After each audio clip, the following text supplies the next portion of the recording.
care nu este ca și român, dar ca și creștin, de Bisericii Ortodoxe Române, ca acest for a făcut cinste, în străinătate, întorcându-se acasă cu foarte multe păreri la cel mai înalt, a evoluat și care a cunoscut urcușuri, dar și coborâșuri în toată istoria ei. În secolul XIX, mănăstirea Cotroceni era cea mai întărită mănăstire din țară. Din păcate, cunoaște în această Sfântă Biserică Iosif Mărânia Dumnezeu, Institutul Religioasă în Baza Cotroceni.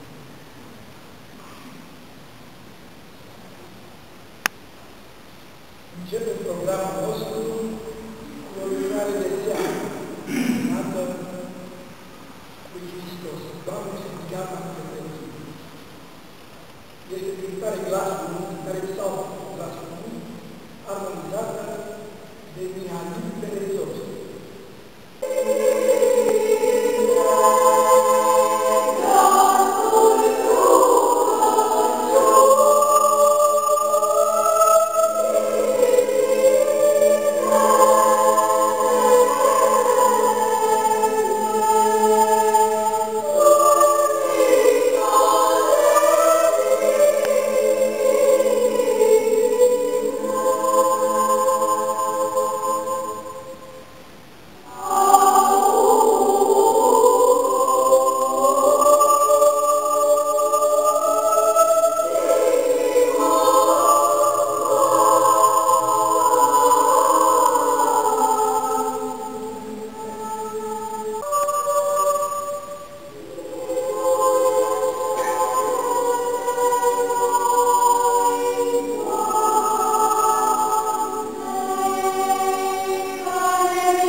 Ziua ei care caută la științi în armonizarea maestrului Nicolae Drum.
Profit de această pauză, că am cântat ceva atât de mult.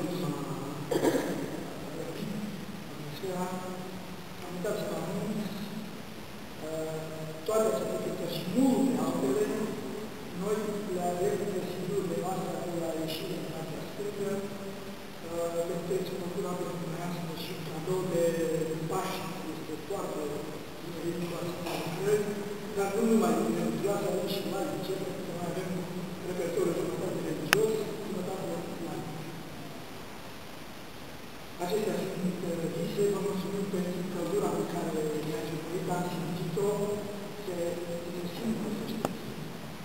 jurul și coriști, dar în jurul ales, timp de sala, dacă e recipită sau nu.